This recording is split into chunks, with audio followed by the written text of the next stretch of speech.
to Season of War! Tonight, I am excited that we are bringing you Round 5 from the Grand Clash GT. And if you haven't been watching this series so far, we recorded games from the Grand Clash a couple weeks ago and have been releasing them over the past 2 weeks. And we are finally at Round 5. This is the top table matchup. Two players looking to take out the tournament. So big game here tonight that we're excited to showcase. And we've seen one of these players recently. On Monday, we saw Kevin and his Blades of Khorne take on James and the Sylvaneth. And it's exciting. Again, we talked about it that match. Awesome to see, some lesser represented armies up on the top tables and doing really well. So tonight we're to see Kevin and his Blades of Khorne in action again, this time against Lou and his Idoneth Deepkin. But just before we get into things, a couple of quick announcements. As you may be guessing already, you're only hearing my voice right now, and you're only going to be hearing my voice tonight. I have no other co-host. Unfortunately, tonight my buddy Josh, who was supposed to co-host with me or co-commentate, had some stuff come up, so wasn't able to do it. So you're just listening to me all night tonight. Hope you don't mind too much, but we'll have some fun. I've got a drink with me.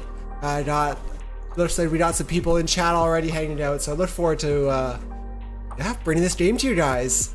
Obviously, Idoneth Deepkin near and dear to my heart, so very pumped for that. But other quick announcements. Always want to give a big thank you to everyone who watches our content. Thank you so much. Honestly, it sincerely means a lot to me and our whole team.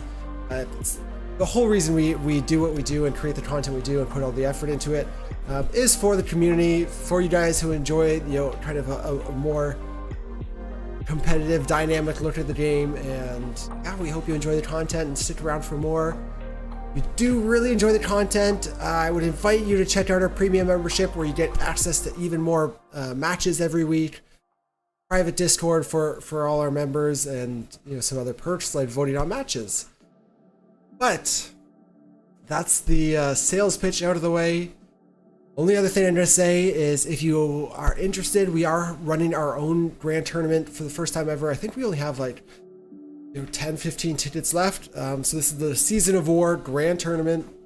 Should be able to find a link in the description of this video to the Facebook event, where you can find the players pack and all that fun stuff. But that's coming up that's going to be coming up in August on the 6th and 7th. So first weekend of August in Toronto, aka just outside of Toronto in Mississauga, right near the Toronto airport. We have a hotel rate with the host hotel, so great options if you're looking to travel in. It's pretty convenient. Hope to see lots of people there. I'm pumped for it. I've been printing lots of terrain and getting ready in different ways, so I'm very excited for us to be running our first GT. But anyways, so as you can tell, players are just getting into deployment. Nothing too crazy going on quite yet. We've only seen the faction terrain placed, both the Idoneth Deepkin at the bottom of the screen and the Blades of Khorne at the top. So this is a good time to talk about the mission. The round 5 mission here at Grand Clash was Savage Gains. So it's we see a objective in each player's territory, or on the border of each player's territory. That objective is worth 1 for the player whose side it is on, but it's worth 4 points if it's taken by the opponent. So it gives incentive to push into your opponent's territory and take their home objective. And then the 2 objectives across the center are each worth 2 points. So if you hold both of them, that's a total of 4 points for the round. So yeah, potentially this is one of the higher scoring missions, especially late game, if you can hold on to all the objectives and pull away. But there's just the normal hold one, or not normal hold one. There's just the normal battle tactics and grand strategies otherwise for some more points, but pretty standard. And as we see the player starting to deploy here, I will just jump into talking about lists. So we did go over this list Monday if you saw the round 4 match.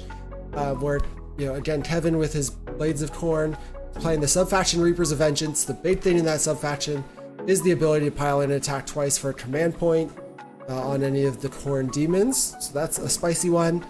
He's got a Slaughter Priest in here for Blood Sacrifice. That prayer will allow Kevin to generate extra Blood Tithe points, which are often used for summoning, but as we saw in the round 4 game, Kevin used them brilliantly in that game for a couple auto unbinds and different abilities.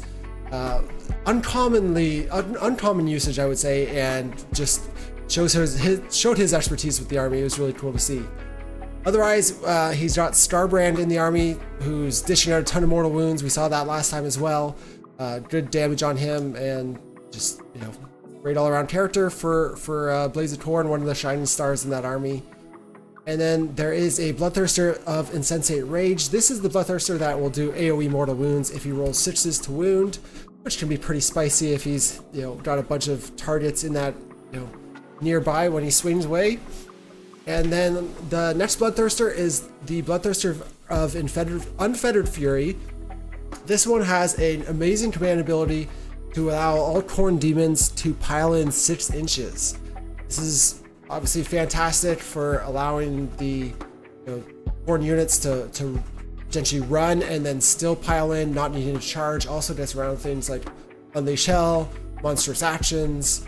There's lots of cool tech when you have the pile in 6, and the artifact, the Crimson Crown that he has, is going to allow him to use that command ability for free once per round. So, just great value out of that.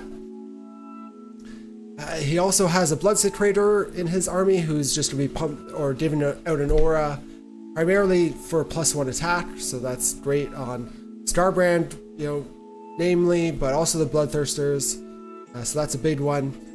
For battle line, Kevin's got a unit of 5 Fleshhounds and 2 units of 10 Blood Reavers, just minimum units there, nothing too crazy. And then there are 5 Wrathmongers who will also be handing out a buff of +1 attack, and 2 units of 6 Furies, who, as we're seeing them deployed now, have a little bit of tech in terms of just their ability to retreat or make a retreat move when they activate in combat, so it can be hard to pin them down and get into them. But that's pretty much it for the Khorne list. Battle Regiment and Warlord sees Kevin, I believe it is a 6 drop or 4 drop, something like that, somewhere in there, but pretty low drop. And it would be, I think, 4 with the Warlord and Battle Reg, or that'd be 5. But we'll see if everything's in there. Actually, one hero I did miss is the Khorne Demon Prince. So it's an allied Demon Prince from Slaves to Darkness. He's got the Blood Slick Ground command ability, which is notorious for having runs and having charges within 18 inches of him. Big AoE allows Khorne to potentially be dictating the combats if he gets that off and can slow down the approach of the enemy units. But that's obviously a big staple in many Chaos lists. We see it a lot in Khorne. As well as Legion of the First Prince. It's most notorious there probably, but pretty much any Khorne army that can take him. That is your Blades of Khorne list tonight. Do you want to say hey to everybody in the chat so far? Seeing a bunch of premium members in the chat joining and hanging out, so happy to have you guys here. Hope you enjoyed this game tonight. Obviously, again, round 5 from the Grand Clash. Super excited, This was a blast of an event, and glad we were able to showcase not only some of the cool armies, but also the players and community from out in Quebec. This is the 2nd year we've gone as a team, and it's honestly one of my favorite events. Probably my favorite Canadian event year in and year out, and I definitely plan not to miss it each year. But we're seeing, so in deployment still, this may take a little bit, players with these armies going down. So I will jump in and take a look at the Idoneth Deepkin list. So Lou here was playing Morphon, which is actually one of my favorite sub-factions in Deepkin.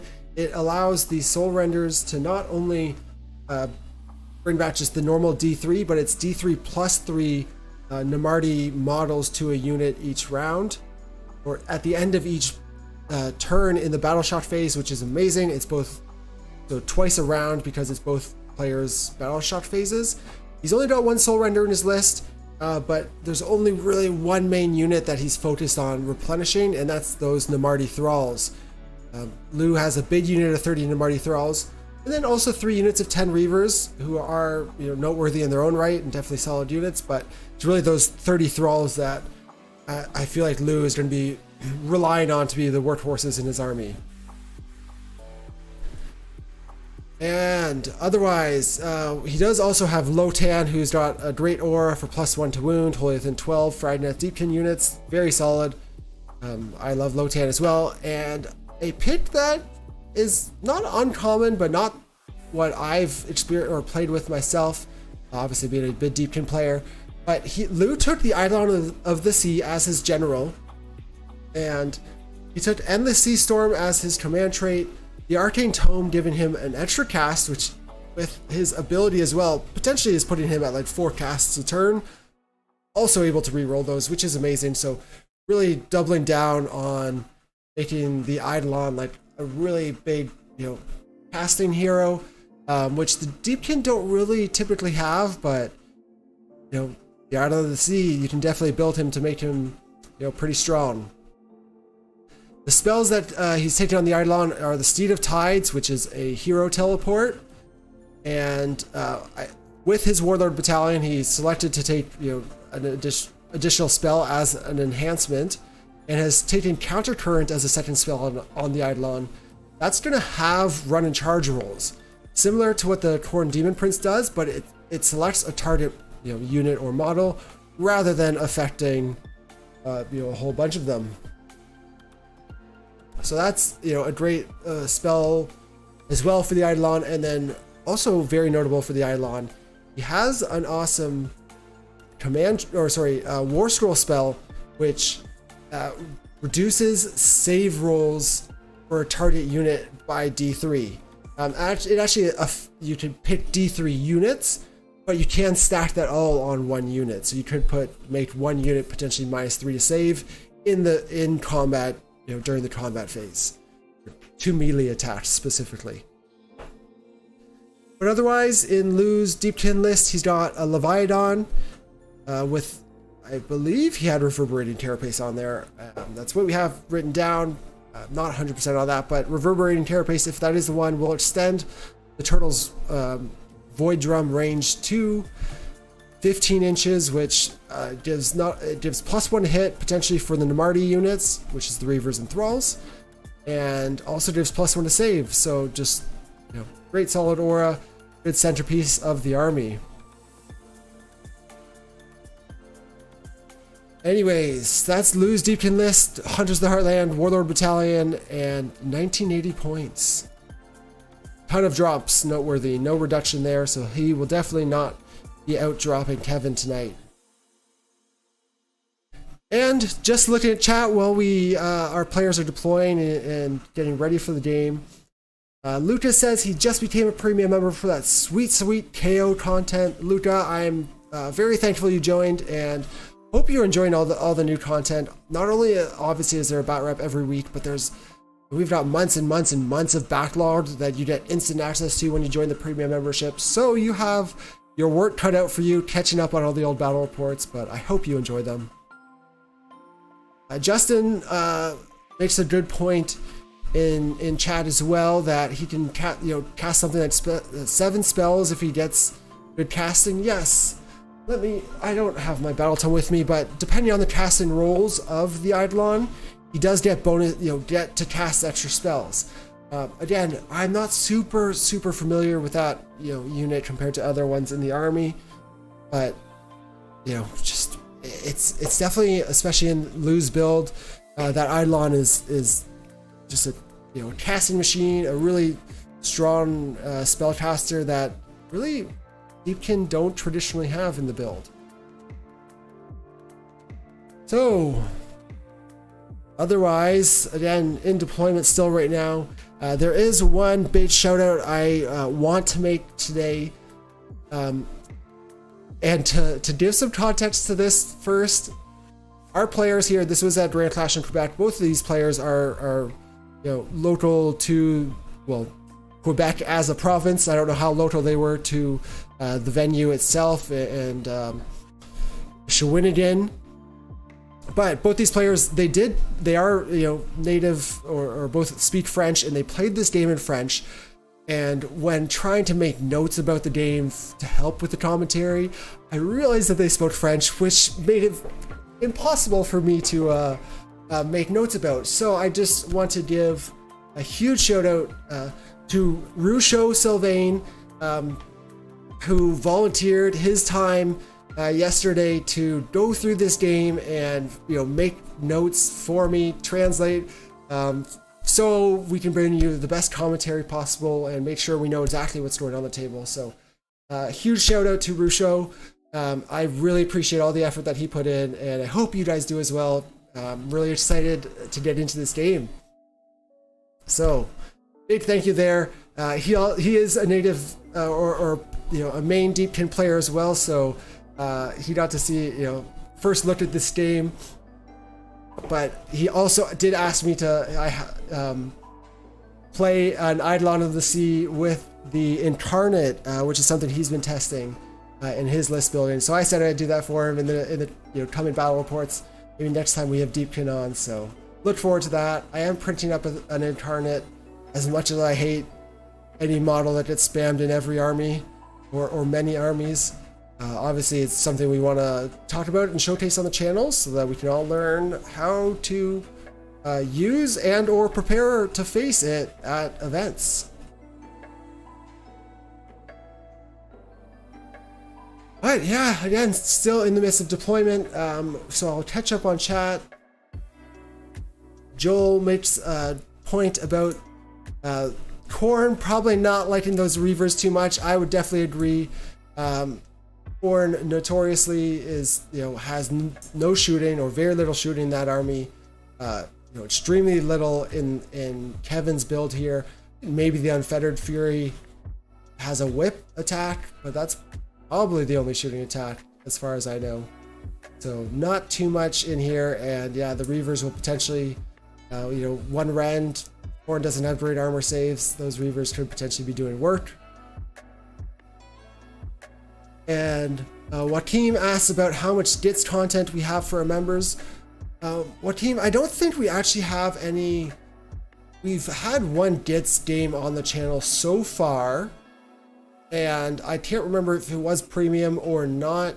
I know we have since filmed 2 more Gits matches. One of them is a unique specialty match that I am not going to talk too much about yet until it comes out. But it'll be a fun showcase. But we did recently film Zinch versus Gloomspike Gits, and that was a great match between myself and my buddy Ryan. And that one will be coming out. Oh, I don't remember. Am I editing that one right? I think I'm editing that one right now. So that's going to be the premium member game for this week, actually. So that'll be coming out Friday. I'm still editing that one, but that will be for sure a premium member game. So if you do want to check that out, and consider joining the membership, and you'll get access to that and a whole bunch of other stuff.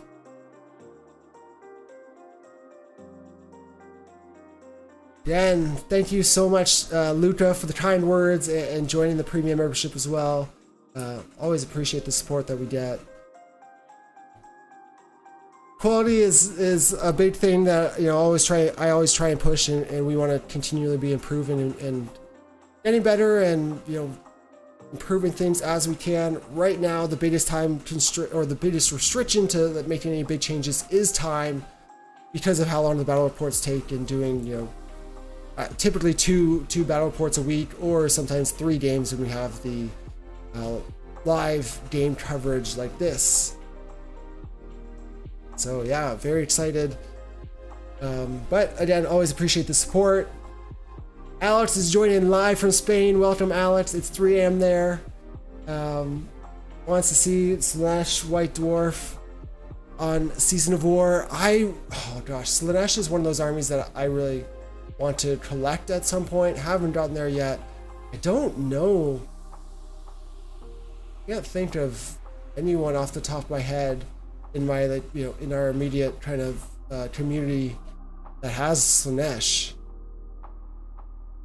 Yes, it's, you know, definitely an army I'd like to get on the channel. I don't think we've ever had Slaanesh on the channel. It's probably the last army to ever be on the channel, so yeah, excited for that. Love to get them on. Justin says he got PTSD from Idoneth after this tournament. Well, I apologize for that. Me and Justin did end up playing round 2 of the tournament. He was playing Skaven, and well, that game did go my way. Justin went 4-1 with his Skaven list, which was super impressive. Grand Clash was a 116 player event at the end of the day, so amazing showing, you know, to take an army like Skaven, who isn't known for their strength right now, but obviously piloted well, and you know, that army can definitely you know, fight with the best of them at times. Howdy Rahul from Conquest. I'm glad to hear you're getting back into AOS and enjoying the channel and content. We've it's funny, the whole after or before COVID, the community here in Ontario was growing a ton, and I feel like we lost half the community during COVID. I think we're still growing and even bigger than the community was before COVID now, but still a lot of you know, former staples like Rahul and his team that, you know, we saw at lots of events. So excited to hear you getting back into it. So here we go. Obviously babbling away. We are already into round 1. Here, Kevin with his Blades of Khorne outdropped Lou with the Idoneth Deepkin, so he's giving Lou first turn. And Lou has opted to go for aggressive expansion for his battle tactic. And the first, even before that, Lou has to select a ritual with the Deepkin, and he chose the ritual of Deep Sight. Now that in the High Tide turn, which is round 3, is going to give all his Namarti units a 5+ ward save. So very solid. We know how, you know, good ward saves can be, especially a 5+. That's not anything to scoff at. The Eidolon has gone for heroic leadership, generating a command point for him to use, and the Bloodthirster on the left side of the table has used their finest hour, so, you know, possibly a little worried about some shooting going that Bloodthirster's way. But yeah, otherwise we're going to be jumping into casting here, and again, only it's Eidolon all day for casting. He started off with Misted Shield, throwing that on the big unit of 30 Thralls, and casting an Arcane Bolt, and then just now casting Metamorphosis on himself, so turning the Eidolon is turning himself now into a wizard, so that's a big one. Or sorry, not a wizard. He's already a wizard, turning himself into a monster. But also want to say, quick shout out to Hammond. Thank you for the $2 donation and super chat. Well, you asked a question, prostagma. I have no idea what that means, so I am no help at all. But I appreciate your support. Let me see if I can whip that into Google Translate and have any context of what that means, because I do not know. Try my best here. But again, okay, so that's we just saw the Eidolon moved on, you know, across the table. He has cast Steed of Tides on himself, teleporting again a hero, and relocated himself. We saw him measuring up towards, you know, looking like he was measuring a range to that Bloodthirster on the left side. And yeah, it looks like he has just cast Counter Current on that Bloodthirster on the left. So that's, again, going to half run and charge moves, so that's a big one.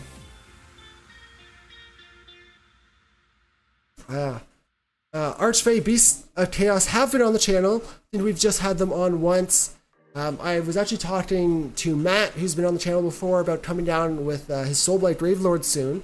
And he also has Beast of Chaos, and would definitely love to grab Beast of Chaos game as well.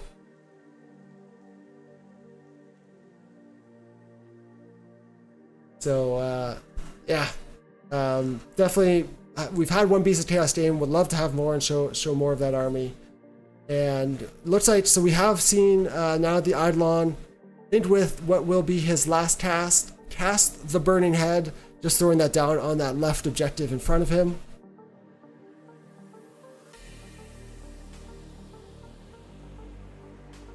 Hammond, thank you for another super chat. Used to be an LG, I don't know if that's elf player like you, and then I got Dawi axe to the knee. Well, taking one to the knee is never a good thing. But thank you so much for the support. Yeah, like Zach says, Hammond, you are the best. We really appreciate all the support that anyone, whether it's premium members, their support obviously goes a long way, but even just like, share, subscribe, that's means so much and really does help the channel out a ton. The last thing in the hero phase here for the Thrall or for the Deepkin is Lotan has used his once per game ritual, using the ritual of the Deep Sight on that unit of 30 Thralls. Now, that was FAQ to clarify that it is not dependent on the active turn, meaning that that unit of 30 Thralls is going to have a 5-up ward save until Lu's next turn. So with being forced to go first here, not only is that going to protect Lu at the bottom of the round, but also that's going to, if Kevin wins priority, gets a double turn, that buff or that protection will last through that as well. So that's a big one. Definitely a big. Deepkin aren't known for their resilience, especially the Thralls on a 5-up save.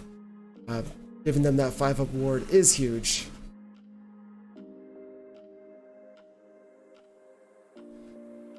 Rastagma is from Age of Mythology. It's what the Greek villagers say. Zach says that's a classic game. Loved that one as a kid. Can't say I played it, so excuse my ignorance, but I do appreciate it all the same. And here we are in the movement phase.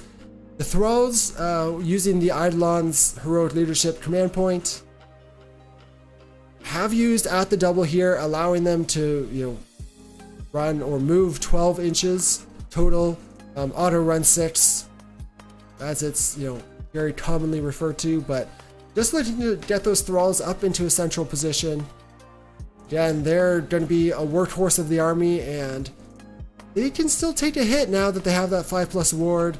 Well, depending on where the turtle goes, they may also have the +1 save, which is again just adding to that resiliency.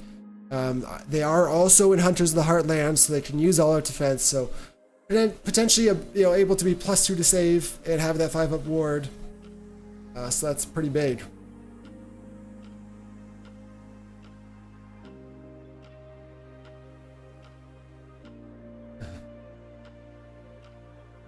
So while Lu is in movement phase, if there are any questions in the chat, since I have no co-host to banter off tonight, I'm going to be bantering with you guys, bouncing off of you guys, answering questions. So happy to, if you have any questions or comments or about this game or otherwise, happy to talk about them now while we're going through. Movement phase obviously is just a little bit, not too much action going on right now.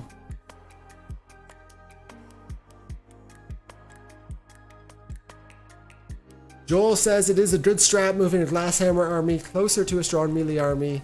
Now, both these armies definitely do want to get into combat.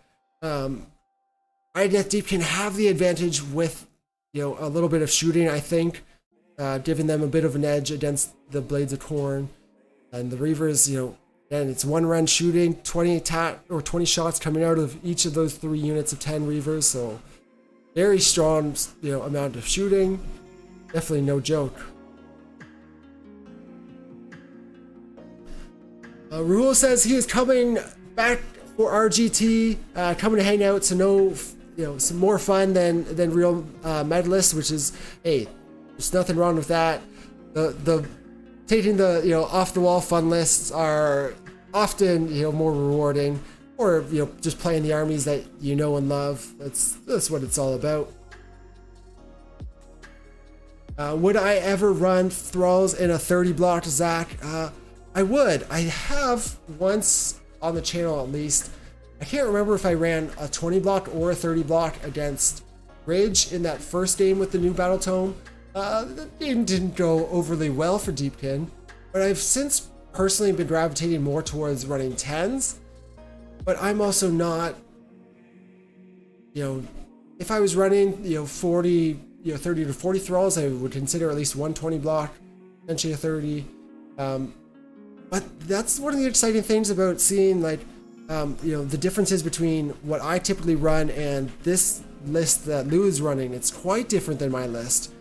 And it's just exciting to see, different players taking, different builds and having different takes on an army and finding success with it, in different ways, which just comes down to style and preference, which is awesome to have that variance in a battle tome.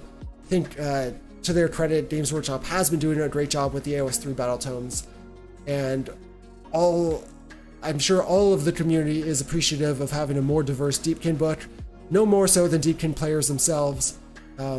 I started off running Reavers and Thralls in my army when I first got into tournaments, several years ago, so it's been a lot of fun being able to kind of run a very similar build to what I used to do, and have it be, realistically very viable. So nice to have that balance, internally in the book.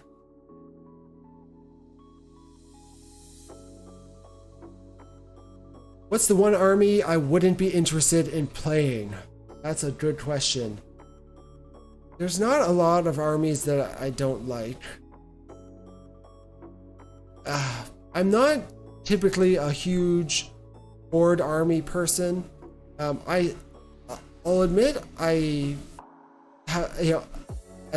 many people have, would. I definitely struggled. I found, or it took more effort to play the Gloomspite Gits, not only because they're a little lower powered, but just like the internal synergies and so many things going on with that book. And yes, and I'm not typically a big horde army player, so that one was a bit of an adjustment to get into. I'm not a huge fan of like Odermaw tribes, which is I'm leaving all that to Zach from our team. He loves the big boys, so he can take care of them. But I don't know. There's not a whole lot of armies. I don't think Nurgle really appeals to me aesthetically, but I'm cool with all the other Chaos Gods. So yeah. You can tell by the number of armies that we play on the channel that I'm generally game for almost anything.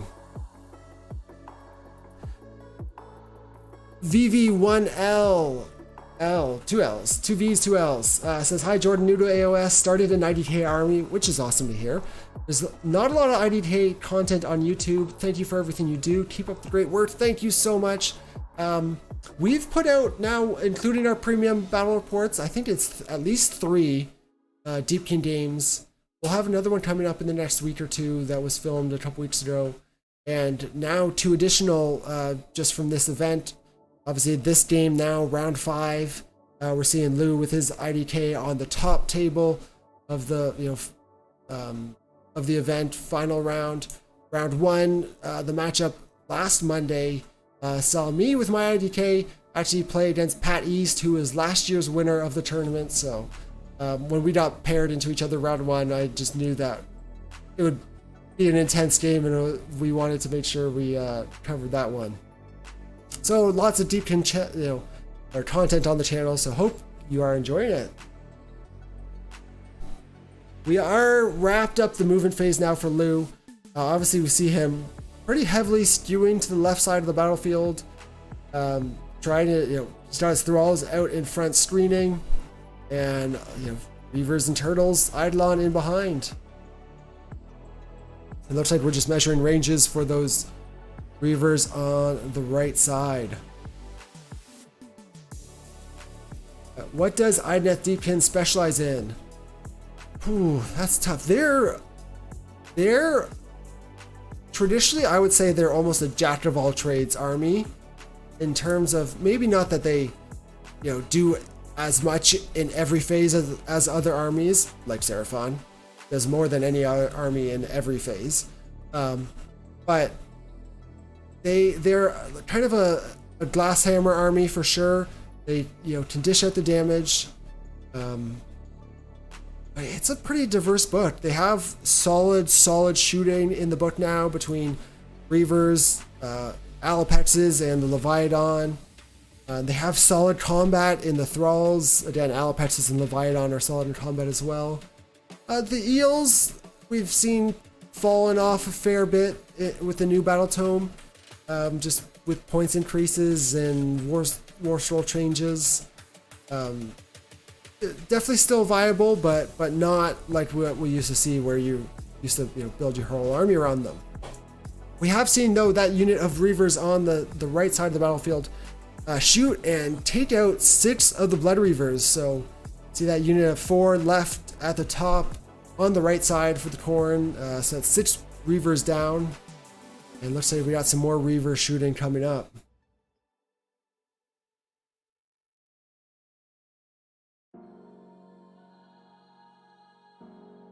Okay. Lots of talk about trolls in the chat. People loving trolls. Zach saying they're great paired with Kragnos. Yeah, we've seen Yuri play that locally and do well with them. So the Reavers, the left unit of Reavers, just shot at the Blood Reavers on the top left side of the battlefield, killing 5 of that unit as well. So both the units of Blood Reavers getting whittled down. Not, the most critical units in Kevin's army by any means, but it's basically the Reavers only, it's still 18 inches, but only have 18-inch range. Not, as long as a lot of other units in the game, but here Lou is opting, rather than to push the Reavers too far forward, he's just shooting what he can, keeping them safe in the back right now.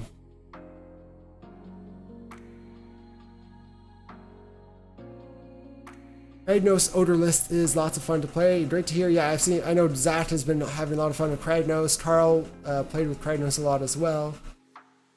So Kragnos it's like the Dardent or any big monster, right? Those models are always a ton of fun to throw around. Finishing out shooting, the Leviathan has dealt 3 damage to that unit of Fleshhounds in the center, and that's going to be, I think, almost it for Lou's turn. That unit of 4 Blood Reavers that was left has they did flee from Battle Shock. What's a past tense of flee? Fleeing? I don't know. But they flew. The 4 Blood Reavers, they did flee, and 1 Blood Reaver, it looks like here, will flee on the left side based on that roll. Yep. So you see 1 Blood Reaver on the left, from the left unit running as well. Fled. Wow. All right, I need a drink.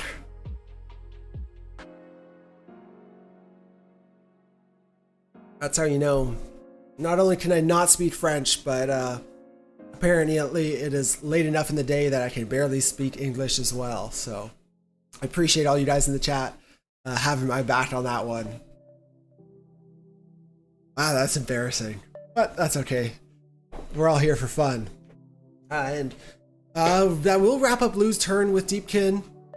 He did not get on that right objective. So he does claim the objective on the left and his home one for 3 points for the objectives, and completed his battle tactic of aggressive expansion for 5 points total. So solid turn 1. And we'll go into Blades of Khorne turn 1, and they looks like both players are starting off with heroic leadership and both failing it. So they're pretty healthy on command points already, so that's all right. The chosen battle tactic for Kevin is going to be Monstrous Takeover. So that should be a pretty easy one just to do on his home objective. Or if he's feeling a little extra spicy, he could try and do that on, by putting a monster on that right objective. The one on the left would be a little tough to take, I would say, especially with the Eidolon does have Metamorphosis on him, so you would have to take the Eidolon down to get Monstrous Takeover on that objective. So probably not what Kevin's thinking. Not Blood Secretor. Slaughter Priest went for Blood Sacrifice and dealt 3 mortal wounds to the Fleshhounds. So that will generate a Blood Tithe point for Kevin and the Blades of Khorne, which will put him at 2 because of that unit of Reavers that died, or Blood Reavers that died turn 1, or in Lou's turn. So 2 Blood Tithe points right now. And We know there are some very effective abilities that could be used with the Blood Tithe, as we saw in the game on Monday from Kevin. And it's a masterful Blood Tithe usage. The Demon Prince has just spent a command point to use his command ability, Blood Slick Round. Again, that is the big 18-inch aura, having run and charge rolls. Kind of counterintuitive for a Khorne army, restricting people getting into combat, but here it just will potentially help or allow Kevin to choose the matchups a little bit more. That is, a strength for any Chaos army that can take it, but for Khorne specifically, who are glass hammers themselves in a lot of ways, being able to choose the combats and engagements is a big one, especially when you have like the Pylon 6. There's just so much, so many tricks and tech in that that army. Arcane Fire asked what mission they are doing. So this mission is Savage Danes. Pulled up again. It's 2 points for each of the center objectives, 1 point for your own home objective, 4 points if you take your opponent's home objective. Normal battle tactics and grand strategy scoring otherwise, but it's potentially a high scoring mission here. So hopefully we see a good close game. So the Bloodthirster, he is not half move. Countercurrent, I believe, is just half run and charge rolls. So I think it is similar to Blood Slick Round. So I don't think it affects his base movement. Don't quote me on that. Again, I have looked at it, but I've only grabbed I've grabbed like 20, 30 games with the new Deepkin book already, but only one of them did I run an Eidolon of the Sea. So I'm not 100% familiar, confident on the wording of his ability, but he is definitely half charge, which is one of the big things. VV1LL asks my thoughts on Emerald Life Swarm along with Morphon in blocks of 20 Reavers and Thralls. Yeah, with something like the Eidolon of the Sea, again, you can make him such a powerhouse caster like Lou has done here in his build.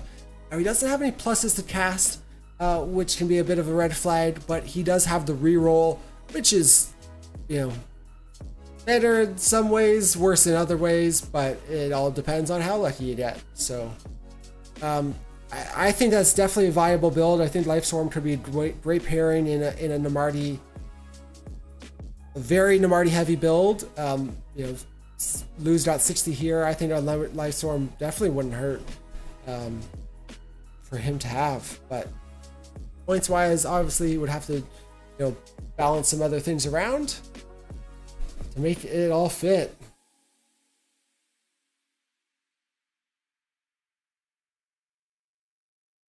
Yeah, so yeah, good point by Rahul in the chat. He's not overly affected with the half charge rolls because of that 6-inch pile-in or the potential from it from the Bloodthirster of Unfettered Fury. That's definitely a big one where that's one way to get around spells and abilities like that. Or if he was to play into another Chaos army that had a Khorne Demon Prince, that's again, the pile-in 6 can be very strong. Linkers, I do like this game. I also love Idoneth Deepkin. I didn't realize how much I loved that army until coming back to them, to be honest. I've always loved them, and they've been they're my primary army for a number of years, 2 years solid in events, and definitely my best army from a hobby level standpoint. And I was super excited to get back into that book, and it definitely took me some time and reps to really get a feel for it. I didn't play Deepkin too much in earlier AOS 3, so it's definitely an adjustment from where most of my experience was back in AOS 2 with Deepkin, and that army changed a ton over the new edition. But I agree, Idoneth Deepkin are super cool linkers, 100%. So we are into the movement phase for the Blades of Khorne, and Kevin has used at the double with his Flesh Hounds, so auto running 6, pushing them up into the center of the board. A bunch of the other units are, it's like, yeah, moving up as well. Khorne being aggressive a little bit, no surprise there. And Lou has just redeployed with his thralls, and it looks like he has a little 6-inch measuring guide, which will be very handy in this game. And he just redeployed those thralls where they were within 6 inches of that Bloodthirster of Insensate Rage. They just redeployed to be outside of 6 inches. So that Bloodthirster, even if with the Unfettered Fury pile in 6 inches ability, will not be able to not be able to pile in, which is big.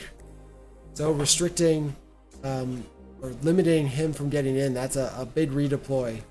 Not that he moved far, but big impact.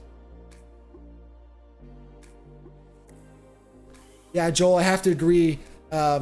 Lou looks like he is a very precise player, very smart with his movements and whatnot, and we're seeing it here with even just this redeploy and having the foresight to know what that Bloodthirster is going to want to do, and the pile in 6, knowing Kevin's army well enough. Being, that's half the battle right there. You got to know your own army, but knowing your opponents is, very essential for success at these top tables. And being able to redeploy and pull that Bloodthirster out of 6 inches is a big move. So heads up play for Lou there. Howdy Darktron. Welcome to the chat. Welcome to the stream. Hope you enjoy this game tonight. It's great to meet you at the what was it? Lionel's X Planet RTT last weekend. I hope you had a blast there. Love X Planet. Wasn't able to play in that one myself because babies are a thing and my wife is working, so have to be there at the next one. But X Planet, always love it. Get out there if you're local. Lots of time, lots of awesome events, and it's a great store. So support your local game stores.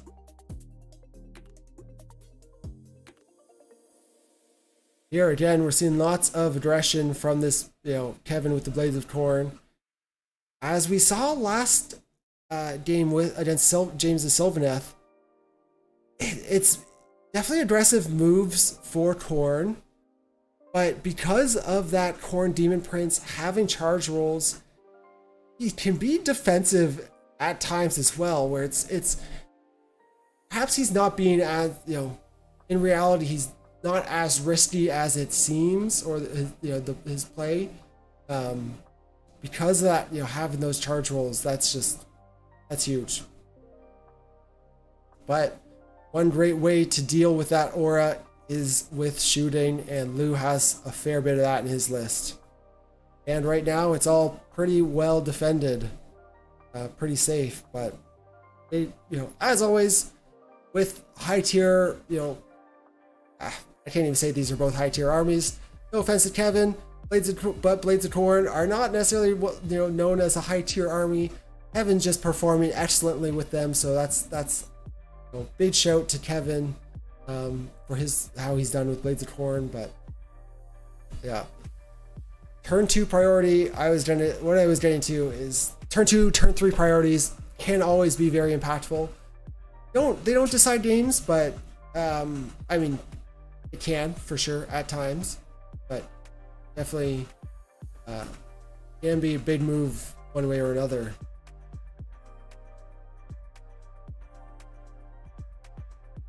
So here it looks like the players are just kind of debating, or not debating, but just talking things out as we measuring distances and making sure everyone's on the same page. That's the great thing about pre-measuring things and like Lou did, throwing down the 6-inch gauge when he redeployed, confirming that Bloodthirster is outside of 6 inches. That's just a great habit to get into, because models get bumped, tables get bumped, things happened, and if you intended to be outside of 6 inches and something changes or gets bumped, can lead to unfortunate circumstances of just like hard to deal with that situation. But that's where if you can confirm things with your opponent before it comes to like any relevant point, that's a great way to do it. Charges, runs, all that stuff. Free measure. It's a way of life. I definitely agree with the rule. It does look like Kevin is, hoping for the double, as no surprise there really when you have a combat army facing up against a shooting army. That's why Kevin, I'm sure Dave Wade turn one, wanting to let Lou come a little closer and give him the potential opportunity for the double turn and to get into the Idoneth Deepkin, start tearing through him. Nice, 2-2 at your first event. I didn't realize that was your first event, so hope you enjoyed it. There's a great community out there. X-Planet's awesome, Lionel's awesome, so again, yeah, you definitely a good job. So hope you enjoyed it and hope to see you out at more events. We are here in the bottom of round 1 now. Blazed Khorne turn. It looks like we're just towards the end of the movement phase. I don't think we're going to see any charges specifically. It looks like we got some Furies moving still. But most of the units have run. The Bloodthirsters, the Fleshhounds for sure ran. So, not sure about the Khorne Demon Prince.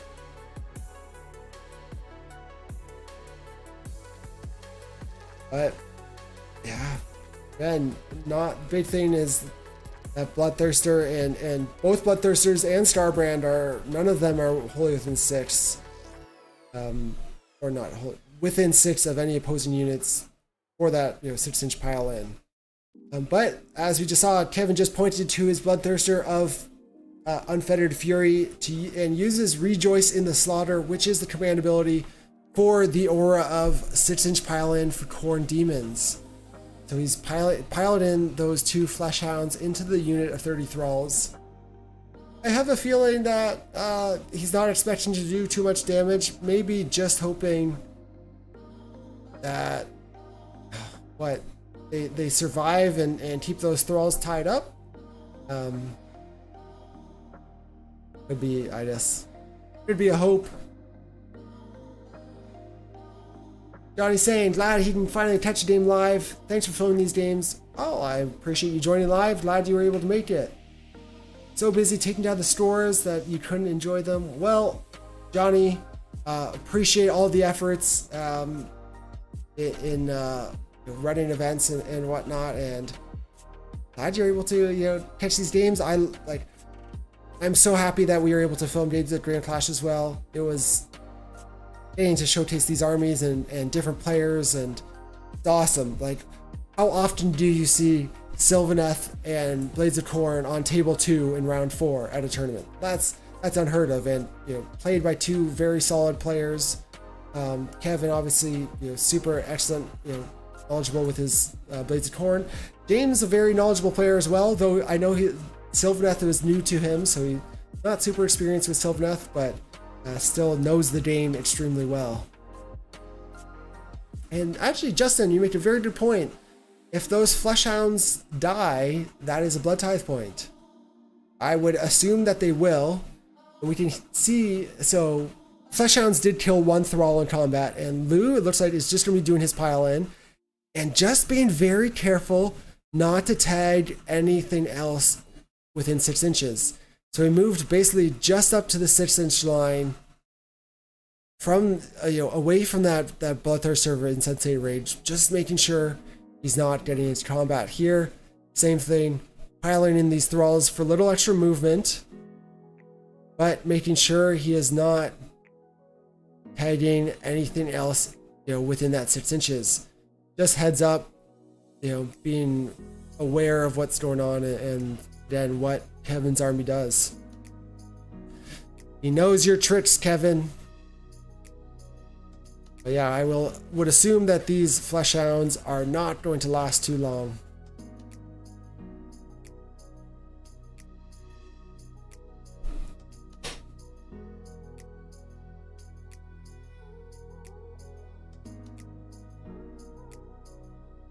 Yeah, Johnny, that was my assumption when you said that you were one of the TOs entering results. So again, big thank you to you for all your help in running the event. Is again one of my favorite events every year. Definitely like the one I will do everything I can to attend each year. It's, the first one that I want to make sure I can do. So thank you for being a big part of making it all happen.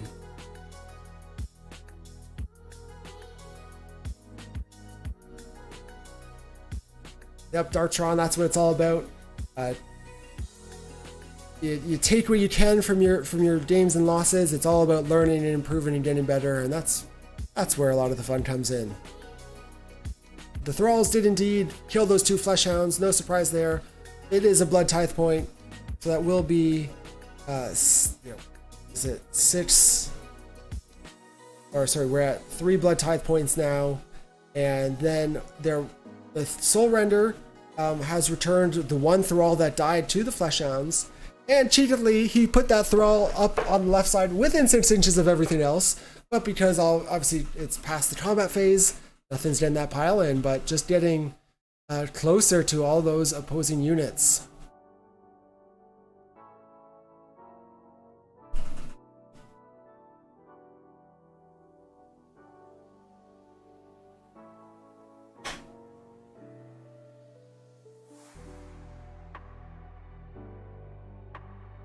Johnny, super excited to hear that you're going to be attending this Season War GT. I'm pumped for the event. I'm not playing in it, obviously, but I'm just pumped to looking forward to everything coming together, putting a lot of work and effort into it. So hope to make it an awesome event for everyone attending.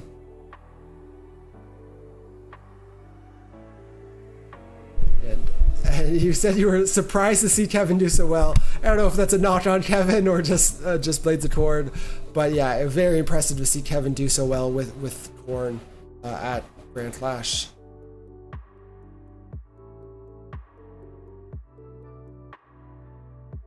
VV1LL says Thrallmaster initially seemed like an auto include in most Thrall heavy lists. I've not been seeing him a lot. Yeah, there's a lot of small heroes in Deepkin, and I do like the Thrallmaster is definitely a decent one, but it's like, at what point do you just say, okay, you take 2 or 3 heroes, and it's like, if you take too many more for buffs, you're just watering down the stuff that you're trying to buff. The Thrallmaster at 110 points is only, he does give exploding 6s, which increases a unit's output by 16%, but it also is like, that could, for 20 points more, just be 10 more Thralls, which is gonna, is a good chunk of extra output anyways. That's part of the trade-off. I do like the +1 to, or -1 to wound aura. That's actually what's most enticing to me with the Thrallmaster. Especially when you have like the Eidolon, or sorry, the Leviathan, as trying to make the army a little more tanky.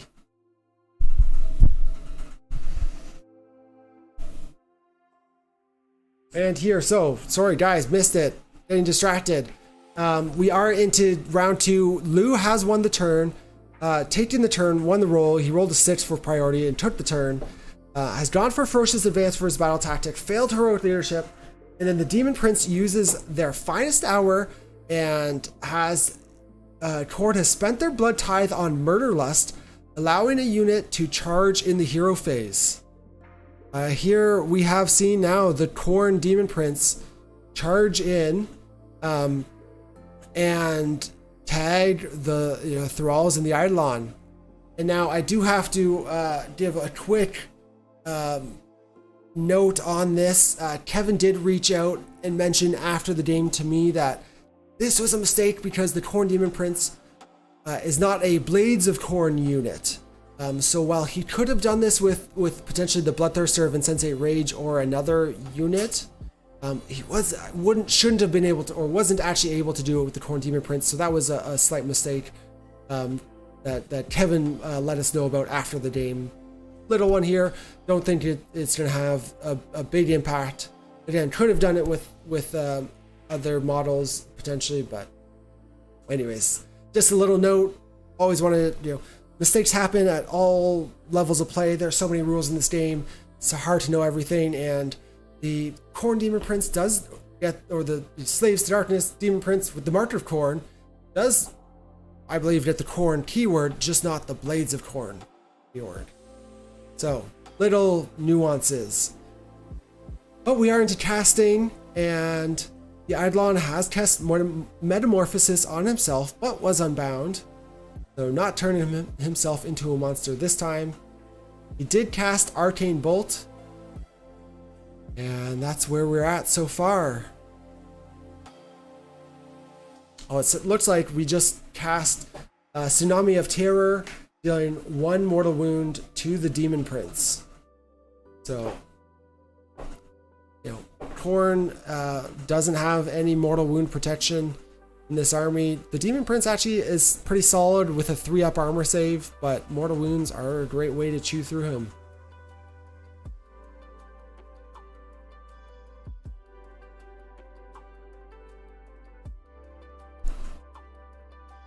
This is, obviously, we said it before, or I said it before, round 2 priority definitely to be big. Obviously, either player wanted it and would take it if they won it. All those demons sitting there are definitely, threatened now. Danger close to all the shooting of Lu's list. So the Reavers are going to have lots of targets available to them. So it's going to be interesting to see where Lu prioritizes, getting all those arrows, into demons. We have seen the Eidolon now cast Counter Current on the Bloodthirster on the left side again. Yeah, so that's, again, having his charge rolls not super impactful here because of the pile in 6 inches, but you take down that Unfettered Fury Bloodthirster, that command point or command ability goes away and no more pile in 6. I think this might have been the last spell, but we have now seen the Eidolon cast Mystic Shield on himself. So, and seeing, what is it, 1, 2, 3, 4, this was 6 casts out of the Eidolon this turn, thanks to his ability of potentially getting to cast extra spells. So that's pretty awesome.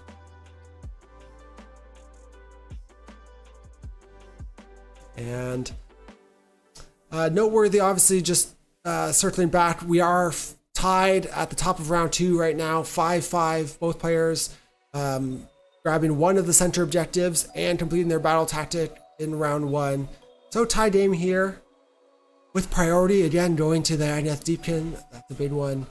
The Burning Head, now we are at the end of the hero phase. The Burning Head is just being moved, and then at the end of the phase, or after it moves and deals its damage, which Lu is rolling up right now, it does explode and go away. And it looks like Lu has just rolled to deal 3 mortal wounds to the Furies and 3 mortal wounds to the Khorne Demon Prince. So that's pretty spicy. That Khorne Demon Prince, again, the mortal wounds stacking up. I think Lu has also released the Arcane Bolt at the start of the movement phase, dealing another 2 mortal wounds to the Khorne Demon Prince. So that's, we can see that dice denoting 6 wounds on him. I think the Khorne Demon Prince, or the Demon Princes, are 8 wounds, if I recall correctly. So only 2 wounds left on that Khorne Demon Prince. And now round 2 gives another different tide effect for the Deepkin. Round 2 is run and charge or run and shoot. Not both though, so a unit like the Leviathan that shoots and wants to charge, if it runs, it can only do one or the other, not both. Same thing for Alapexes, but the Namarti really don't care about that because they're only, Reavers want to shoot, Thralls want to charge. Again, into movement phase here now for Kevin. Sorry, not for Kevin, for Lu. And you can see moving those Thralls, getting them in position, making sure that they're all in range of the targets that he wants to shoot at. There are a lot of them. Obviously, you got Khorne Demon Prince right up in your face. Bloodthirster of Insensate Rage, Unfettered Fury, and Starbrand all bearing down on you in the center of the board. That's pretty scary.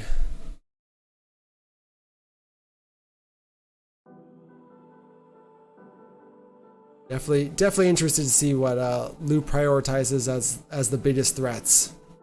We know that Starbrand, as we saw in the last game, can dish out a ton of mortal wounds, so that's definitely a scary piece. Might be one of my higher priority targets if I was playing. So yeah, lots of scary things that can smash pretty hard though.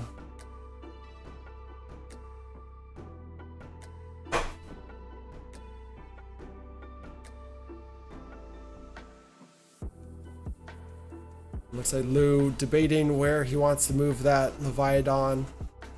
Looks like he was measuring towards Starbrand, so potentially going to be aggressive with it. It'll be interesting to see what he does in the end.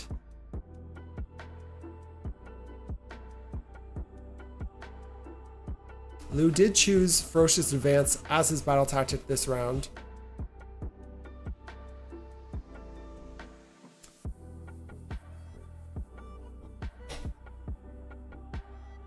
So that's actually a really easy one for round 2 here when you have the running charge, because you can run your units and still get effective use out of them.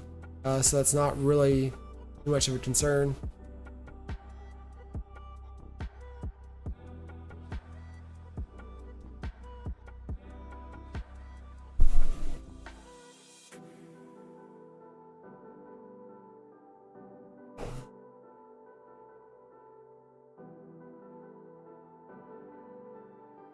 Nope.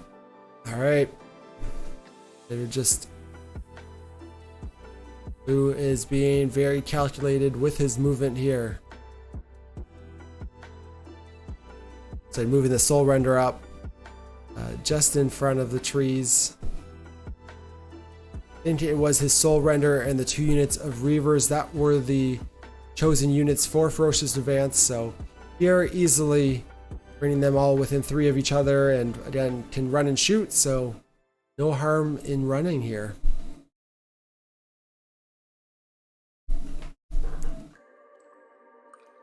I'm excited for the shooting phase. That's all I want to see right now. Leviathan's still yet to move though. The Thralls and Eidolon are both tied up in combat. Very curious what he's going to do with the Leviathan. You know, initially he was measuring up towards Starbrand. Would be an aggressive play. So, yeah. What do you think, guys? Chat, any guesses? Any, not only on the Leviathan, but on this turn? How do you think this turn is going to go? How do you think this game is going to go? Any predictions? Love to hear it in the chat. For that, opting to be a little defensive with the Leviathan. Tucked in behind those Thralls. Looked like just within 9 inches of Starbrand, so might be able to make a long charge over the Thralls anyways, but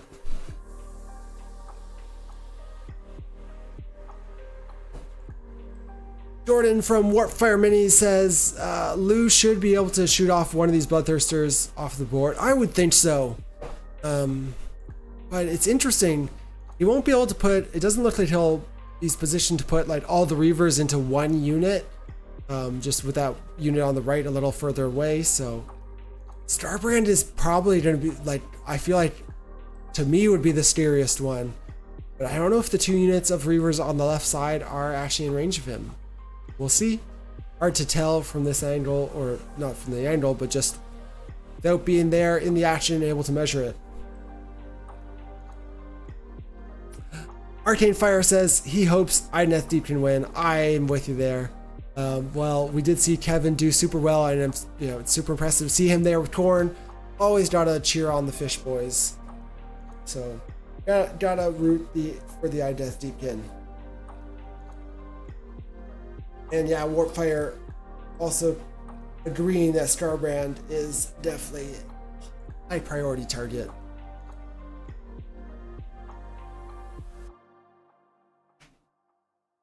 Why isn't the turtle closer? Okay, so actually, it looks like the turtle, his position is actually, the model is not where, the model is removed from the base. So you can see the model is behind the boat, but the base is up behind the thralls. That big blue base, I would, it looks like he took the Leviathan off just for practicality. But we are into the shooting phase now, and we just saw the Eidolon, who, the Eidolon at sea does have some shooting, just shot and finished off the Khorne Demon Prince. That's big. Not only is that, you know, freeing up the thralls, well, they didn't get to move, they will get to charge now. And yeah, that's a big play getting him down. Also reducing, gets rid of the half charge aura, which, could have hampered Lu here. And because the Khorne Demon Prince is, a prime target, or prime hunter, whatever you want to say, I don't remember which it is, which is which, but he gives up an extra victory point for taking him down. So that'll be an extra victory point this turn for Lu.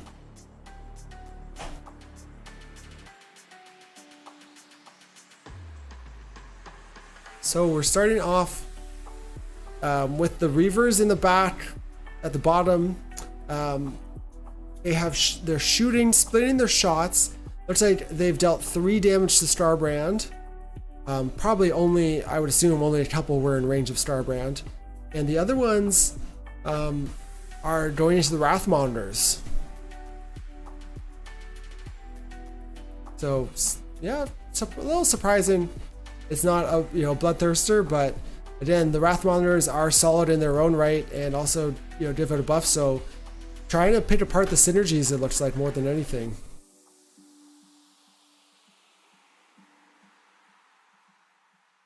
Yep, Warpfire, the Prime Hunters, that battle scroll was in effect for this tournament, so we did see that, and I mean, it definitely has an impact. Not going to change the outcome of every game for sure, but sometimes those close games are only won or lost by 1 or 2 points, and the battle scroll extra victory points definitely can have an impact. Looks like we saw 7 damage go onto the Wrath Monitors from that first unit of Reavers as well that split their shots.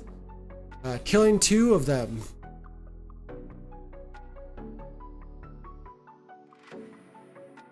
Some more shooting going on. Looks like we're starting off with, or not starting off, but shooting the Leviathan now. Rolling a bunch of D3s. He is targeting Starbrand here. Looks like a bunch of damage. It is going to be 9 damage to Starbrand from the Leviathan. That's huge. Actually, only 2 wounds remaining on Starbrand now. 9 damage from the Leviathan. That's a lot of hits through and rolling pretty solidly on the D3s. Definitely not what Kevin wants to see here. And Lu does have that unit of Reavers on the right. They're, I'm sure, going to be the ones likely finishing off Starbrand. I'm not...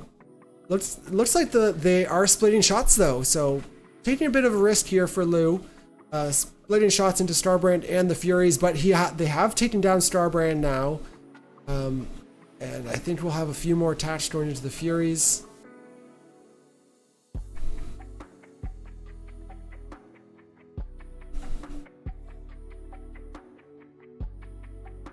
Tyler says, looking forward to seeing y'all down in Texas for a Slambo. Tyler, I am so pumped for Slambo. 2 weeks away, or not even 2 weeks, less than 2 weeks. It's not this coming weekend, but next week, the weekend after. I am pumped for it. The Texas community is a very strong community by the outside. Great community, very vibrant, tons of players. So excited to go experience a different community. Go down to Texas, play at Slambo. It's gonna be a ton of fun, so hope to see you down there.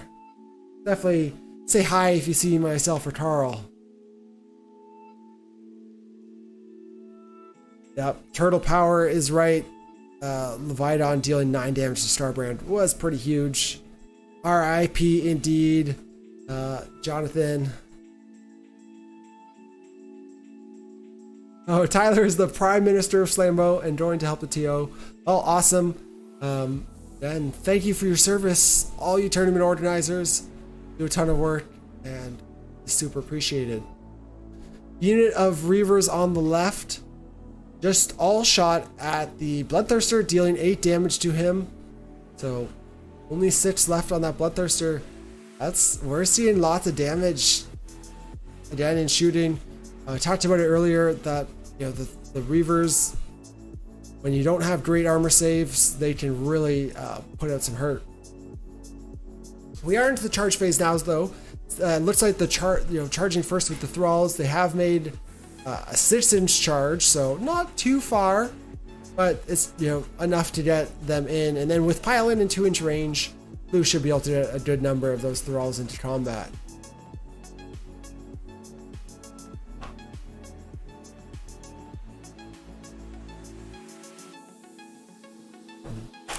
Yeah, definitely excited for Slambo Tyler. I have to review. I did looked at the players pack. Got to review it because I know there's some wild abilities each round and just some small tweaks to the mission. So excited to have some fun down there for that. Definitely pumped.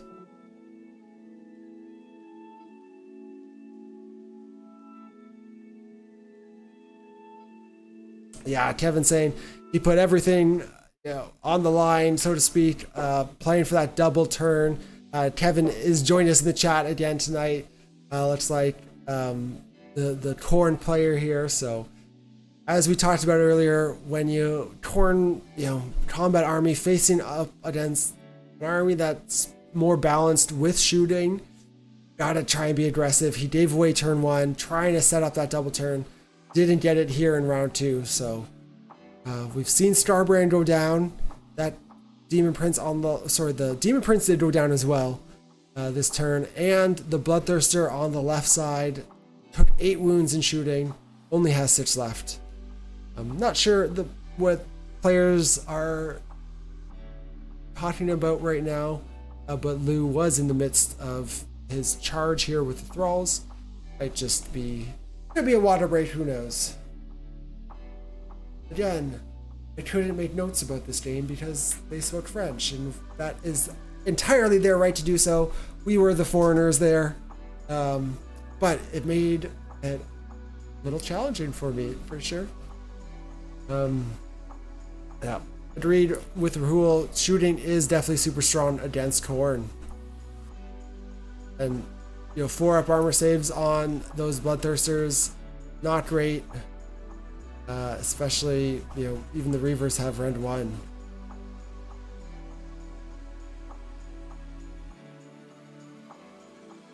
But it looks like we are continuing that charge. Maybe Lou was just making decisions of how he wanted to charge. That's a big block to Thralls. Not sure how he wants to string them out.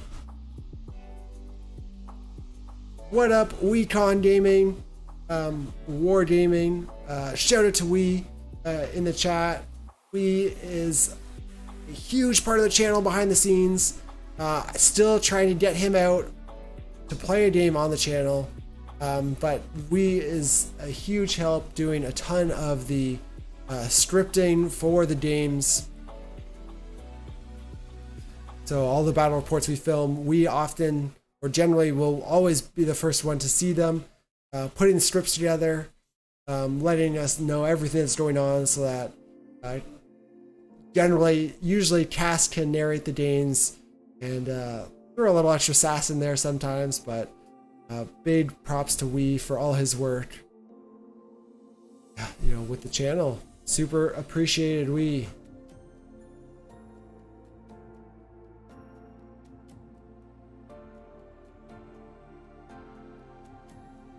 Yeah, Kevin, I would agree with you. One of the downsides for Blades of Khorne, lack of rend better than 1, and not much more than 1 damage. Yeah, a lot of stuff is swingy in Khorne, which is can be tough. It's just the book really is dated. You look at the War Scrolls compared to more current War Scrolls, and it just doesn't stack up anymore, which, definitely hope to see Khorne get a new book this year. Would be awesome. We're going for a charge with the Eidolon, and it looks like he has just failed. Yeah, Linkers, it definitely is weird for Khorne not to be like a very more scary, damage threat, but again, it's just, I think it's just outdated. There's always a little bit of creep with rules and bringing other armies up to par, and Khorne is just like one of the their book's not too old, but they've just kind of fallen behind. Their war scrolls haven't really seen any love in the past couple of years.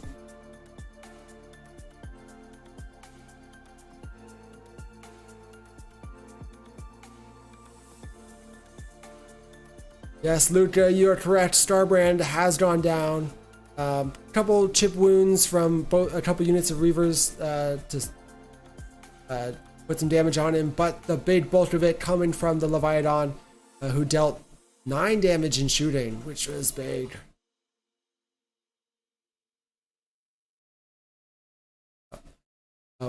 Warfire also mentions the chat. Bloodthirsters again aren't the squishy, or they're not the most resilient. They're pretty squishy. 4-up save base isn't great, and while they can potentially use all of defense, minus hour, still not not like save stacking when you're on a 3-up. Very different.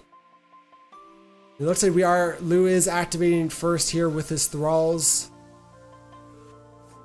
using all out attack. And yeah, we got lots of thralls going into combat into both Bloodthirsters. Bloodthirster on the left of Insensate Rage only has 6 wounds remaining on it, so it's taking 8 damage already. I believe the Bloodthirster in the center of the table is completely unharmed at this point, so that'll be, we got, let's say 2, 4, 6, 8, 10 thralls on the right side going into that one Bloodthirster in the center, and at least the same, if not a couple more, going into the Bloodthirster on the left. And then there's some more tagging the unit of Blood Reavers and into the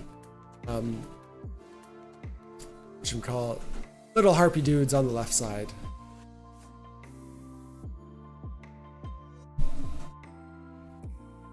The Bloodthirster in the center did choose to use all of defense actually, so CP coming out from him, trying to protect himself, stay alive. I think Kevin might have written off the Bloodthirster that only has 6 wounds left already, because those thralls against anything with 3 or more wounds go to 2 damage per attack. And yeah, we just saw that Bloodthirster on left get lifted from those thralls. Again, 2 damage attacks is pretty spicy if the thralls get to hit first. They are super squishy though. We asked where is Barl for this game. Barl is at a birthday party. He's partying hard as always, crazy man. I think, I don't know, he might be taking Ridge's title for hardest partier on Season of War. Pretty impressive. 2 birthday parties this week. Wild man. Kevin says Blood Tithe has the most game-breaking tricks, arguably in the game, but the rest make it a real challenge. I would agree.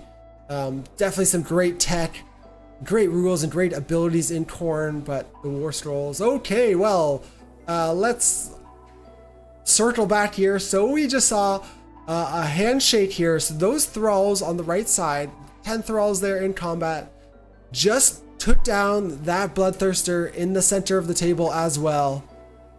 Kevin losing all his Bloodthirsters, or both of his Bloodthirsters, Scarbrand and a Khorne Demon Prince, thrown in the towel, and it looks like it's going to be a big win here for the Idoneth Deepkin. So unfortunate one here for Blades of Khorne, but just wrapping things up, Lou would score 7 points this round, taking both middle objectives. It's got to be more than 7. It should be 8 points. 2 points each middle objective, 1 for his home for 5 objective points. Killed a monster, completed his battle tactic. That would put him at 8 points. And then a 9th point for the battle scroll. 9 points this round it should have been, so he should actually be up to 14 points right now. Wow, yeah, that was a devastating turn 2 here. So that Bloodthirster in the center is dead. The players have called this game, and yeah, that was a quick but spicy one here for obviously going in the Deepkin favor.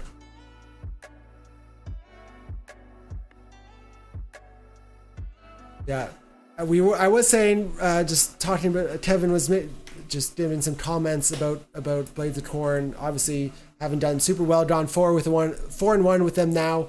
Top table game 5 is a huge accomplishment with Blades of Khorne. So huge shouts to Kevin and also Lou, who is the tournament champion this year on the battle side of it, coming in first place. So huge congrats to Lou. Amazing job for him. I love to see just the diversity of Deepkin lists, and you know, it's a list so different than what I've been running and where my head's at, but seeing someone be very successful with it is awesome to see. So lists, we did go over lists earlier in the video. I will make sure that they get linked in the video description after this if they are not currently, so I'll just give a heads up for that. You can check back in a couple of minutes. I'll do that right after we get off stream. Yeah, big game here. So this was round 5 at Grand Clash again, 116 player event, and Lou comes in first place out of all 116 of them. Turtlesism, that was a block of 30 thralls, and we just saw them mince 2 bloodthirsters. That was pretty big. And if the Khorne Demon Prince didn't die in the shooting phase, which was pretty much guaranteed, might have had to put some other stuff in them, keeping that thrall block tied up and not charging could have been huge, but just didn't go Kevin's way, unfortunately.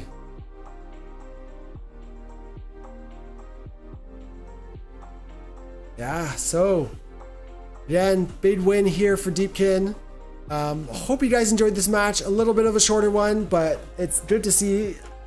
I never mind it. You know, it's always good to see different situations and matchups and all that. And you know, you don't always just want to see 2 armies that are equally matched, because it doesn't give you a perspective on their strengths and weaknesses.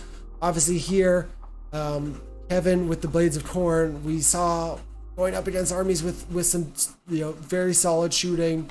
That is a struggle for them. Kevin tried his best playing, you know, for the double, giving away turn 1, you know, playing very aggressive on his turn, and just didn't get the priority to go his way, which would have made this, you know, potentially a much closer game. But yeah, big one here. Great job to both players, and I hope everybody enjoyed this matchup.